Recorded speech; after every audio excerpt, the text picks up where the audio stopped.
ভূত, গল্প নয়, বাস্তব। হ্যালো এভরিওয়ান, চলে এসেছি আবার একটা নতুন এপিসোড নিয়ে, নতুন একটা ঘটনা নিয়ে।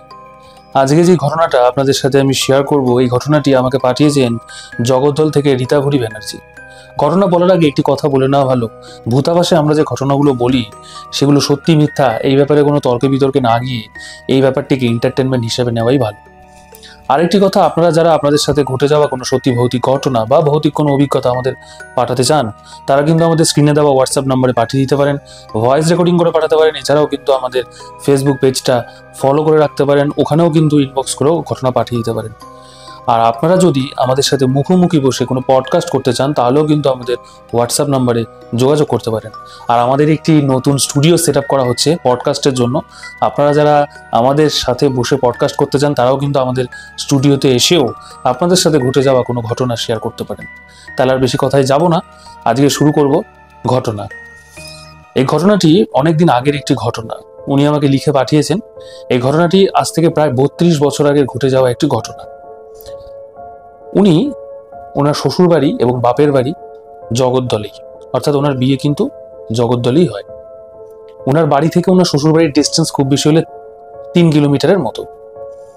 তো উনি যখন বিয়ে করে, অর্থাৎ অনেকদিন ওখানে থাকেন, বিয়ে হয়ে যায়, তো ওনার 2 সন্তান, একটি ছেলে এবং একটি মেয়ে। তখন অনেকটাই ছোট, ছেলে তো একদমই ছোট, মেয়ে মোটামুটি তখন 3 বছর 4 বছর এরকম। তো উনি ওনার মেয়েকে ওই যেখানে উনি ভাড়া থাকতেন সেই জায়গাটার ব্যাপারে আগে একটু বলে নিই। সেই বাড়িটা রাস্তা মাঝখান দিয়ে, একদিকে হচ্ছে বাড়ি ঘরগুলো সব, আর একদিকে হচ্ছে বিশাল বড় একটা ডোবা, অনেকটা বড়, মানে একটা 2খানা মাঠ হলে যেরকম বড় হয় ওরকম বড় ডোবা এরকম। আর একদিকে হচ্ছে বাড়িঘর। এমনি রাস্তাঘাটে তখন মোটামুটি তো লাইট ছিল, তখনও ছিল, ওখান দিয়ে মোটামুটি সবাই যাতায়াত করতো। রাস্তাটা একটু অন্যরকম ছিল, এটাও শোনা যেত তখন, উনি আমাকে যেরকম লিখে পাঠিয়েছেন। তো ব্যাপারটা হচ্ছে যে ওনার যে মেয়ে 4 বছর বয়স, তো পাশের বাড়িতে একজনের কাছে পড়াতে দিতেন উনি, মানে পড়তো তার কাছে। এরকমই একদিন উনি ওনার মেয়েকে আনতে যান। তো যেহেতু উনি ওখানে অনেকদিন ধরে ভাড়া রয়েছেন, মানে ওনারা রয়েছেন, সেই জন্য ওখানকার আশেপাশে তো সবার আলাপ পরিচয় তো পুরোটাই হয়ে যায়, ওটা কিছু এরকম ব্যাপার থাকে না, মোটামুটি সবার সাথেই সবার আলাপ পরিচয় হয়ে যায়। তো উনি ওনার মেয়েকে আনতে যান ওই বাড়িতে। তো মেয়েকে আনতে গিয়ে ওইখানে যেই বাড়িতে, ওই বাড়িতে একজন দাদা বলতেন যে, ও আচ্ছা আপনি এখানে নতুন এসেছেন, এরকম মানে আলাপচারিতা হয় আর কি ওখানে একজনের সাথে, একজন দাদার সাথে ওনার। তো উনি মানে ওই যেই দাদার কথা বলছি, সে কিন্তু ওনাকে প্রথম দেখে আর কি ওখানে, এর আগে দেখেনি। কারণ উনি অ্যাকচুয়ালি প্রফেশনটা ছিল ওনার ডিফেন্স প্রফেশন, অর্থাৎ উনি সিআইডিতে চাকরি করতেন। হ্যাঁ, তো সেই জন্য উনি ওখানে বেশি আসতেন না, ওখানে এই জন্য বেশি থাকতেন না। তো অনেক বছর পর এসেছিলেন, তো তখন ওনাকে দেখে, আচ্ছা মানে ওনার যে হাজবেন্ড তাকে তো চিনতেন, তো বলছে আচ্ছা ওনার সাথে, আচ্ছা আচ্ছা আচ্ছা ওনার ওয়াইফ আপনি। তো যাই হোক, এরকম ভাবে আলাপচারিতা হয় অনেকদিন, নর্মাল এরকম বাড়িতে পড়াতে গেছে, আর ওই বাড়িরই লোক উনি, তারই ফ্যামিলির লোক। তো বলছে যে হ্যাঁ এরকম, যাই হোক আলাপচারিতা হয়েছে।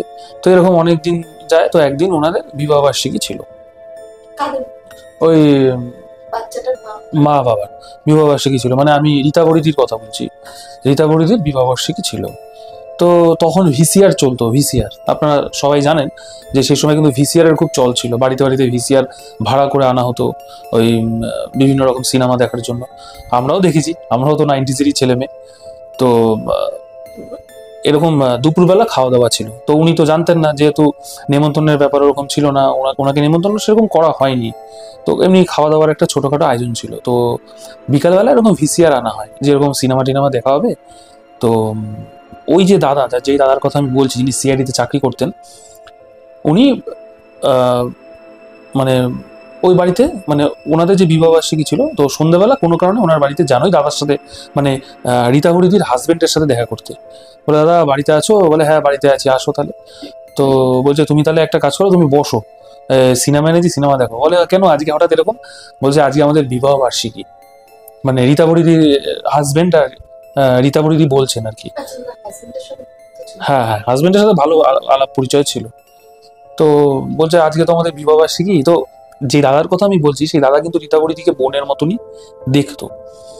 তো বলছে এমা তাহলে খাওয়া দাওয়া কোথায়? বলছে খাওয়া দাওয়া হবে, খাওয়া দাওয়া তো দুপুরবেলা ছিল, আমরা তো বড় করে করিনি, সেরকম নর্মাল কয়েকজনকে বলেছিলাম, ওর বাড়ির লোককে আর আমার এই জাস্ট বাড়ির কয়েকজনকে বলেছিলাম। বলে ও আচ্ছা আচ্ছা, বলে ঠিক আছে তাহলে কিন্তু মাংস ভাত আমি খাবো, মাংস ভাত ছাড়া কিন্তু এসব হবে না, আমাকে কিন্তু খাওয়াতে হবে। তখন রীতা পরিদি বলে, মানে রীতা পরিদি নিজেই বলে, আর রীতা পরিদি যে ভালো মাংস রান্না করতেন সেটাও কিন্তু ওই পাড়ায় যেরকম হয় না, পাড়ায় এরকম অনেকে রুটে যায় যে হ্যাঁ উনি কিন্তু ভালো রান্না করেন বেশ।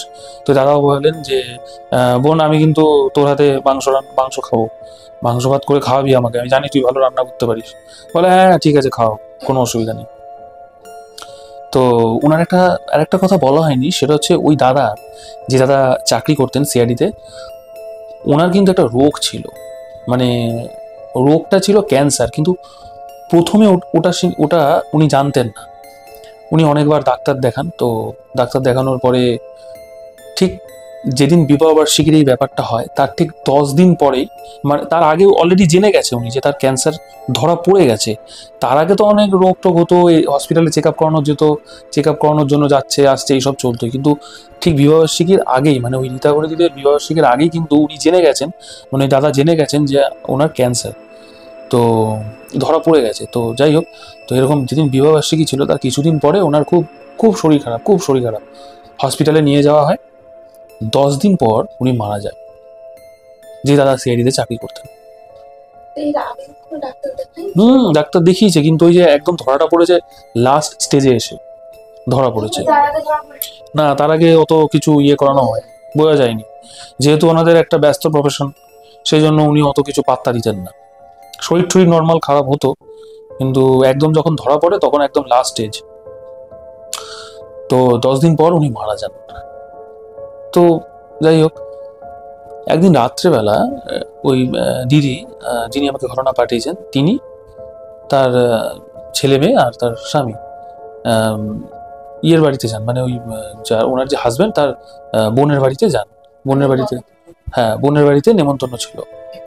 তো যেহেতু অনেক রাত হয়ে যায়, এই জন্য ওই দাদা, মানে রীতা বড়িদির হাজবেন্ড বলে যে বোন একটা কাজ কর, আজকে আমি তো ওদের তো খাওয়া দাওয়া হয়ে গেছে, আমি দেখ এখন আমার সময় নেই, তুই আমার খাবারটা দিয়ে দে, আমি বাড়ি নিয়ে গিয়ে খাবো।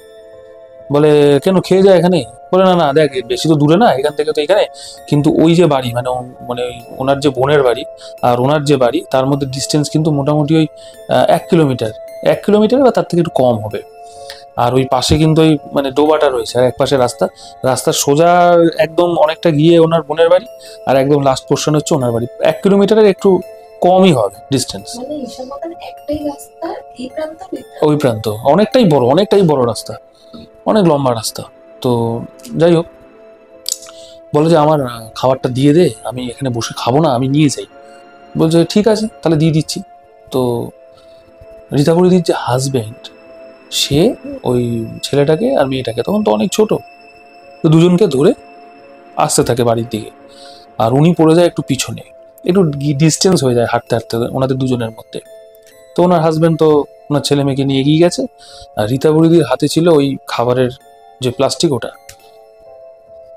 হঠাৎ করে ওনার মনে হলো যেন কেউ বলে উঠছে, ওই যে যেই দাদা সিআইডিতে চাকরি করতেন বলেছিল না যে আমি মাংস ভাত খাবো আপনার তোর হাতের, আমি জানি তোর রান্না খুব ভালো, ওনার মতন গলা কেউ যেন পেছন থেকে বলে উঠলো, কিরে মাংস নিয়ে যাচ্ছিস, আমাকে দিবি না? পুরো এরকম শুনতে পায়। ওনার এটা শোনার পরে ওনার একটু ভয় লাগে, কারণ ওই জায়গাটা এমনি একটু মানে হন্টেড মানে বলা যেতে পারে ওখানে অনেক কিছু দেখা গেছে এর আগে। তো উনি যখন এগিয়ে যায়, আবার কিরে মাংস নিয়ে যাচ্ছিস, আমাকে দিবি না? শুনতে দুবার শুনতে পায়। না না দেখতে পায়নি, শুনতে পেয়েছে দুবার, পেছন থেকে যেন কেউ বলছে।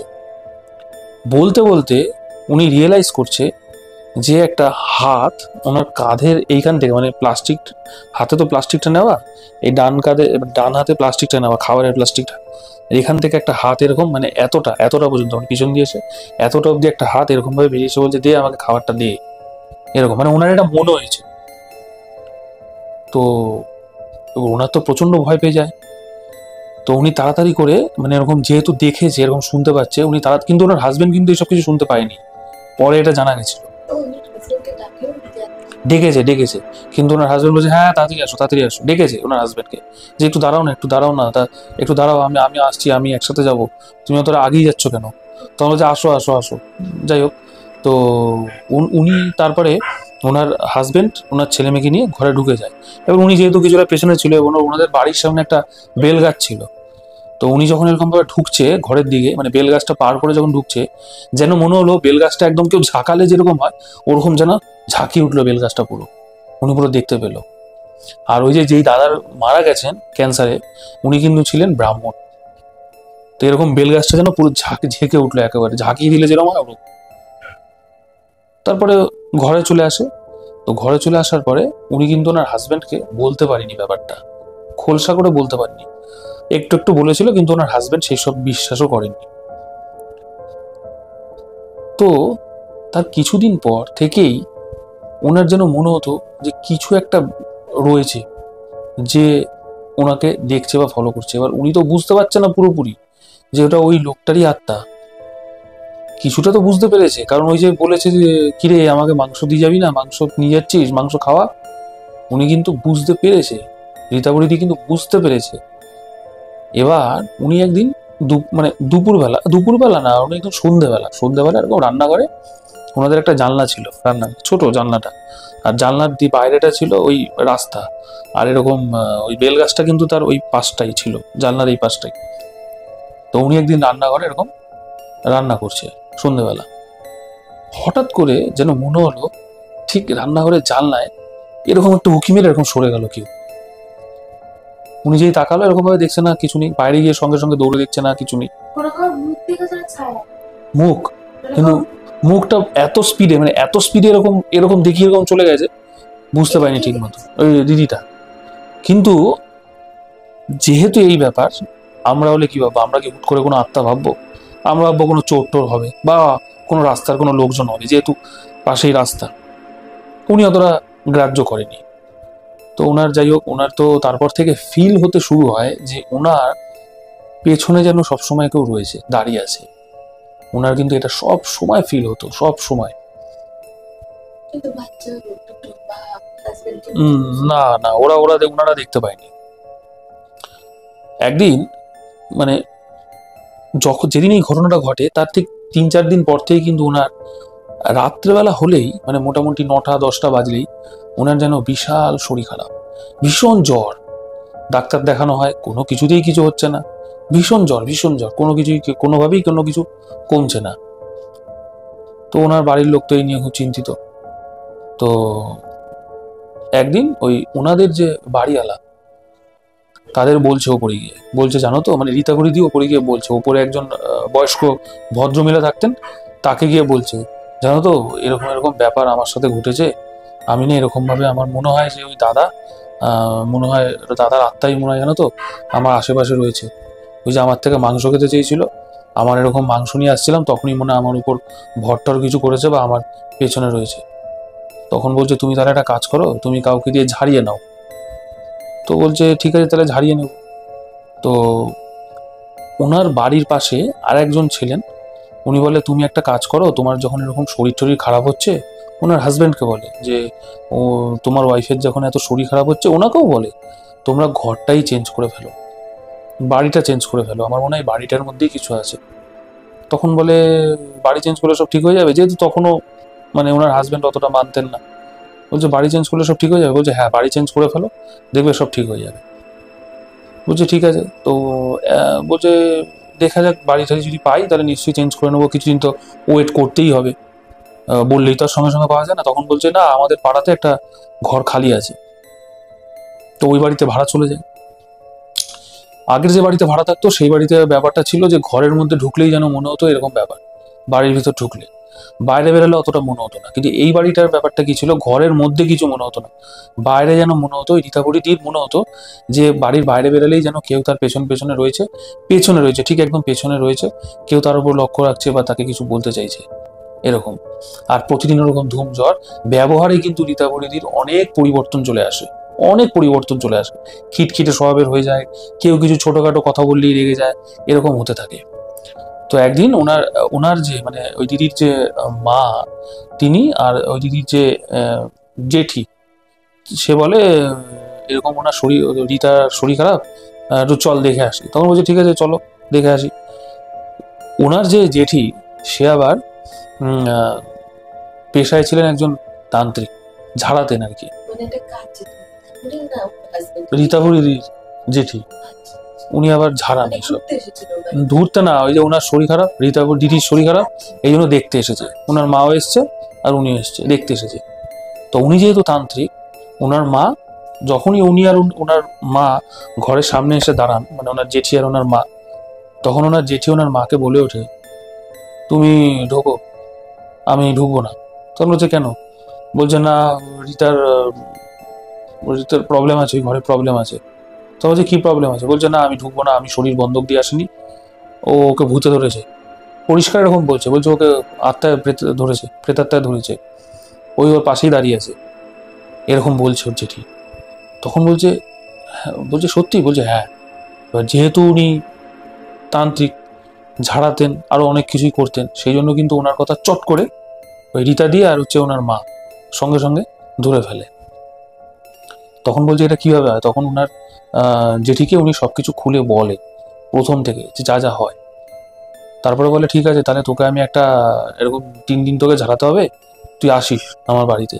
এবার রীতাভরিদি যখন যে যাবে, যেদিন থেকে শুরু হবে, সেদিন কিন্তু অনেক অনেক বাধা, নয় এটা হচ্ছে, নয় ওটা হচ্ছে, নয় শরীর খারাপ হচ্ছে, নয় কোনো বাধা পড়ছে, কোনো না কোনোভাবে বাধা পড়ছে, এরকম ভাবে যেতে পারছে না। তো যাই হোক 3 দিন কোনোভাবে গিয়ে ঝাড়িয়েছে। আর ঝাড়ানোর সময়ও কিন্তু ওনার মানে পরিস্থিতি এমন হয়ে যেত যে ওনার সামনে যে ওনার জেঠি বসে আছে, মানে মনে হতো যেন তাকে মারবে, তাকে এরকম মানে সে সামনে বসে রয়েছে, তাকে যেন মেরে ফেলবে, এরকম একটা ব্যাপার। তার উপর তো তখন ভর করে আছে অন্য কেউ। তো 3 দিন ঝাড়ানোর পরে একটা জিনিস দেয়, তাকে জিনিস দেয়, বলা হয় যে এটা তুই পরে থাকবি। কি জিনিস? একটা তাবিজ মতন দেয়, তাবিজ মতন দেয় যে এটা তুই পরে থাকবি। তখন আমরা ঠিক আছে। আর বলছি যে তুই শ্মশানে গিয়ে, শ্মশান কালী যে, ওখানে গিয়ে পুজো দিয়ে আসবি, একা যাবি। এবার তখন রীতাবরীদির বয়স 21-22 বছর। তখনকার দিনে তো আর এখনকার দিনের মেয়েদের মতন বা বউদের মতন অত স্মার্ট ছিল না। বলছে আমি একা যেতে হবে? বলছে হ্যাঁ একা যেতে হবে তোকে। রীতাবরীদির হাজবেন্ডকেও উনি কিছু বলেননি। ওনার বাবা জানতেন এটা, মানে রীতাদির বাবা জানতেন এটা, যে এরকম ওর একা যেতে হবে। তখনও ঠিক করে যে ঠিক আছে আমি তাহলে একাই যাব। বলছে একা গিয়ে বলবি এরকম এরকম, যা যা বলতে বলছি তা বলবি। বলছে ঠিক আছে আমি বলবো। অমাবস্যার দিন শ্মশানে রাত্রেবেলা যাবে। এবার রীতাদির যে বাবা, মানে রীতাদির জেঠি যেহেতু এটা বলেছে, ওনার মাও ছিল। এবার ওনার মা ওনার বাবাকেও বলে যে জানো তো এরকম রীতাকে বলেছে ও জেঠি, এরকম এরকম ব্যাপার, তো এরকম যেতে। তখন বলছে না না আমি একা যেতে দেবো না। বলছে না তুমি গেলে হবে না, একাই যেতে হবে ওকে, কাউকে গেলে হবে না। বলছে না না আমি একা যেতেই দেবো না, আমি দরকার হলে পেছন পেছন যাবো, আমি একা কিছুতেই ছাড়বো না। যেহেতু উনি রীতাদির বাবা আর রীতাদি হচ্ছে ওনার মেয়ে, এবার যেহেতু একটা চিন্তা তো থাকবেই। তো উনি একদিন বেরিয়ে পড়ে এরকম অমাবস্যার দিন শ্মশানের উদ্দেশ্যে বেরিয়ে পড়ে। শ্মশানে গিয়ে এরকম দেখছে পুরানো ধারণা, প্রথমবার এরকম চোখের সামনে দেখছে। তখন ইলেকট্রিক চুল্লির ব্যাপারটা ছিল না, তখন কাঠের চুল্লি ছিল, এরকম দেখছে পোড়াচ্ছে। তো একদিন এরকম মানে ওখানে গিয়ে দেখছে এরকম কাঠের চুল্লিতে পোড়াচ্ছে। তো ওখানে একটা মন্দির ছিল ছোট, যেখানে এরকম ভাবে ঢুকে পুজো দিতে হতো, পুরোপুরি বসা যেত না। ছোট ছোট মাথা একদম উঁচু করে দিতে হবে। মাথা নিচু করে ঢুকতে হবে। গিয়ে গেট ভেতরটাও বেশি বড় না, ভেতরে কেউ ঢুকে পুজো দিতে পারে না, বাইরের থেকেই বলে পুজো হয়ে যায়। তো ভেতরে গিয়ে দেখছে যে একটা এরকম ভাবে একটা এরকম বুড়ি, একজন বয়স্ক ভদ্রমহিলা, সাধু সাধুমা টাইপের বসে আছে এরকম, বিশাল বড় মাথায় জট, এরকম বড় চুল, এরকম বসে আছে। তখন বলছে কি হয়েছে তোর, এখানে কেন এসেছিস? সেটা রীতাদিকে বলছে। বলছে আমি এরকম এরকম ব্যাপার, আমি এরকম পুজো দিতে এসেছি, আমাকে বলেছে আমার জেঠি। তখন বলছে ঠিক আছে তাহলে পুজোটা দে। হ্যাঁ, বলছে ঠিক আছে আমি পুজোটা দিই। তখন পুজো দেওয়ার পরে ওনাকে ওনার জেঠি এটা বলতে বলেছিল যে পুজোটা যখন দিবি, দেওয়ার পরে বলবি যে মা আমার সাথে বা আমার পেছনে যে রয়েছে তাকে তুমি নিজের কাছে টেনে নাও, আমার খুব অসুবিধা হচ্ছে, আমার খুব কষ্ট হচ্ছে। তো তারপরে যখন ওসব হয়ে যাওয়ার পরে বেরিয়ে আসছে, তখন দেখছে যে ওনার বাবা সামনে দাঁড়ানো, রীতাদির বাবা। বলছে বাবা তুমি? বলে হ্যাঁ আমি তোকে, তোর পেছন পেছন এসেছি, আমি তোকে একা ছাড়বো? বলছে তাহলে তো হবে না কিছু, তুমি যে এসেছো, তুমি কেন আসলে? আমাকে তো যেটি একা বলছে। ওরা ওইসব কিচ্ছু হবে না, তুই তো একাই দিয়েছিস, তুই জানিস না। তো রীতিদি তখন একটা সন্দেহ ছিল, মানে একটা খুঁতখুতান একটা ভাব ছিল যে তাহলে হয়তো হবে না, আমার আশাটাই বেকার হয়ে গেল। তো যাই হোক উনি তারপরে বলছে যে ঠিক আছে তুই একটা কাজ কর, তুই চিন্তা করিস না, তুই চল আমার সাথে চল, তুই বাড়ি ঢুকে যাবি, আমি গিয়ে চলে আসবো। যেহেতু প্রথমেই বললাম যে খুব একটা ডিস্টেন্স না ওনার শ্বশুর বাড়ি আর বাপের বাড়ির মধ্যে। তো উনি বাড়ি চলে আসে। তো পরদিন থেকেই কিন্তু আর কোনো রকম ওরকম কিছু দেখতে পাওয়া, কোনো রকম কিছু ফিল করা, এরকম কিছুই কিন্তু আর হয়নি। আর ওনার শরীর তারপর থেকে আর কোনো জ্বর বা কিছু এসব কিছুই হয়নি, পুরো নর্মাল হয়ে গেছে। মানে ওটা কাজ দিয়েছে অ্যাকচুয়ালি। তো ব্যাপারটা হচ্ছে যে ওই যে মারা গেছিলেন, যে ওই যে যেই দাদা মারা গেছিলেন, যিনি বললেন, আমি যেটা বললাম যে যিনি সিআইডিতে চাকরি করতেন, উনি যে মারা গেছিলেন, ওনার আত্মাটাই রীতাদির ধরেছিল রীতাদিকে। যেহেতু ওই যে বলেছিল যে আমি মাংস ভাত খাওয়াবো, ওইখান থেকে এরা ধরেছিল। আর উনি বোনের মতন খুব ভালোবাসতেন, স্নেহ করতেন রীতাদিকে। তো যাই হোক, এটাই ছিল আজকের ঘটনা। রীতাদি, অনেক ধন্যবাদ আপনাকে ঘটনাটা আমাদের সাথে শেয়ার করার জন্য। আপনারাও যদি এরকম ঘটনা আমাদের পাঠাতে চান তাহলে কিন্তু অবশ্যই আমাদের হোয়াটসঅ্যাপ করুন, আমাদের অথবা ভয়েস রেকর্ডিং করেও ঘটনা পাঠাতে পারেন। পডকাস্ট করতে চাইলেও কিন্তু আমাদের স্ক্রিনে দেওয়া হোয়াটসঅ্যাপ নাম্বারে যোগাযোগ করতে পারেন, আমরা আপনার ঠিকানায় পৌঁছে যাব। অথবা আপনারাও চাইলে কিন্তু আমাদের নতুন স্টুডিওতে এসে আপনার সাথে ঘটে যাওয়া ভৌতিক ঘটনা শেয়ার করতে পারেন। তাহলে ফিরছি আগামী নতুন এপিসোড নিয়ে। ততক্ষণ গুড নাইট, টেক কেয়ার।